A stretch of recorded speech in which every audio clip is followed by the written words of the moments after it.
Sabay-sabay. Ikaw una ka. Sabay-sabay mag-aayag. Game. Ayoko to. Noah's Ark. Noah's Ark. Ito Noah's Ark. Nakita niyo tayo yung video. Tingnan mo. Hindi maganda yung ship. Ito, ship o ship, ship o ship. Ayun, makinig ka. Hindi maganda. Ito maganda. Ano ba? Five. Ano pa? Loaves. Sabi ko, 5 lamps. 5 loaves and 2 Pakita mo fish. yung drawing. One day, ito. One day in the town of Nazareth, a young boy cried, "Mother, mother!" Bakit hindi ako. Siyempre, ikaw yung nagsasalita. Look, there are so many people. May I go with them? I want to hear Jesus' stories. His mother let him and gave him 5 loaves of bread and 2 fish. Sasagot ka na Ayan, sa kamay. sa page 1, anong naintindihan? Anong dala? Anong pinadala ng Dala, anong gusto matutunan ng bata? Okay, very good. Galing. we ask them English. Yes, because their story is English. Okay. The boy. With so many people went to the mountains to listen to Jesus' wonderful stories. After a long day, it was getting dark and people were hungry. No question. Bibi to. Wow, ganda. Jesus asked the people who brought food and would like to share. The boy said, "Oh, I would like to share my food. Here, Jesus. Here are my 5 loaves and 2 fish." Jesus asked everyone to sit on the grass. "Hey, girl, don't cry. I have Papa Jesus. 3 pages. Books to read. Dial, look! The loaves and the fish, and look up to heaven and pray." Jesus broke the loaves and gave them. Lagot ka kay Jesus! Gave them to the thousands of people around. Oh, si Jesus. Jesus told the boy, "Thank you for sharing. You are a very good boy." The boy smiled and happily ran to tell his mom what happened. With what happened? The end. Yay! Love me. What is the moral Lesson. of Share your blessings to everyone so that Jesus will be happy. Yan ako talaga yun. English Tagalog. Ikaw naman. Ikaw naman. Story of the story, Carla. What's the moral lesson? Anong naging moral? Moral story of the lesson. What did you learn to my story? Everyone will answer in English. Carla, you first. Share your blessing. Sabi na. Okay. Ayun din naman yung reason. Dapat iba yung reason. Okay. Sino na lang yung nagkwento? Oo, Okay, you. Hi, girl, ikaw na pa ganun. Ako What's the moral story? Ay, akala ko magbabasa. Kanya-kanya yung braso. Oo, nauubusan nila. Aray, ito. Uy, wag ka matulog. Nagkakwentuhan tayo, oh. Ito na. Next. Ship o ship. Obe. Obe, ship o ship. Sheep. Oh, sheep. A shepherd was counting his sheep.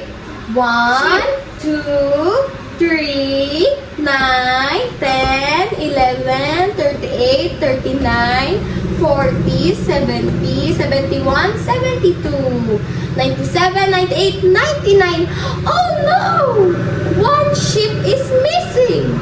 The shepherd went to search for the missing sheep. The shepherd searched for the lost sheep over the mountains. He searched across the streams. He looked at every rolling hill. Abe. Then the shepherd heard a faint ba. Ba nakalagay ba. His sheep was caught in a thorn bush. Hurriedly, he carefully removed the sheep from the prickly plant. The shepherd lovingly nursed his sheep wounds. He abundantly supplied food and water to the weak sheep. Yes. Wow! The shepherd was so happy to have his lost sheep back home. Finally, his beloved sheep are all back home and safe. The end! O, yun na, be. Yay! Anong moral lesson nito? Ako ay nagbasa. Anong morals, lessons of your story you read? Your. Hindi naman siya nang hingi ng ano kay Jesus. Kahit gaano karami yung meron siya, hinanap niyo pa din yung isang Oh my God. Galing ng mami mo, girl. Naisip Kasi na ako na rin. yun. So, hindi ako nakalimutan. Galing. Okay, konti na. Hindi ko naisip. Okay. Hindi na nga. Fish. Si Mama na na. In the Sea of Tiberias, Simon, Peter, and some sailed on their boat to fish. But that night, they failed to catch any boat.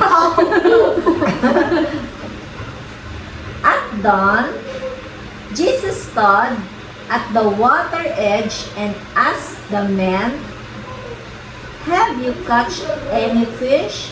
Then men replied, "No, we didn't catch any fish." Any fish. Jesus told them, "Throw your net on the right side of the boat, then you will catch fish." The men threw their net on the right side of the boat, and Jesus said,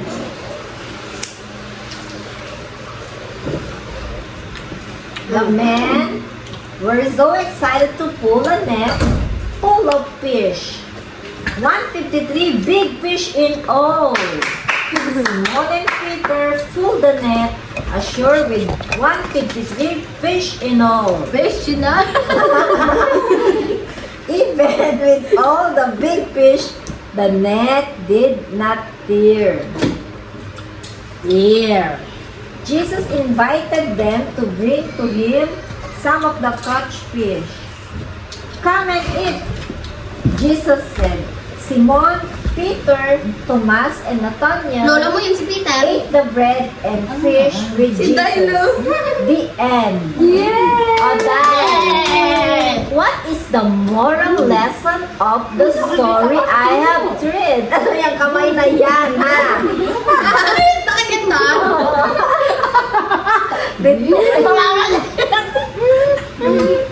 Pinantok na lang siya. Quiz, anti-car na. Antikar. Tagal, lumunod. Basahan mo muna ang bata. Basahan ng bata. Noah's Ark. Anti-car na. Uy, napakalikot niyong dalawa. Mas bandera ni Jesus. Pagsako sa lahat. Game. Bye. A long time ago. Pinantok agad. Ayun na yung anti-car. At meron ba na ito? Lived. Live. Live. The mountain. There lived a kind and gentleman named Noah. So soft. One day, God told Noah to build an ark. An ark is a big Yung isama boat. mo sa iyan. Sino? Hilay. Ayan. Sama kay auntie at Halika. para kita mo. O, diba? Especially for you. Yeah. Look! Stop and learn. Tak, look and listen. An ark is a boat, big boat. Don't stop. God was going to send lots Ay, of to? rain. Ako, babagyo daw. Ay, may Tagalog pa. May chowpan na sa Noah, with the sa help of his family, build an ark. Oh, meron.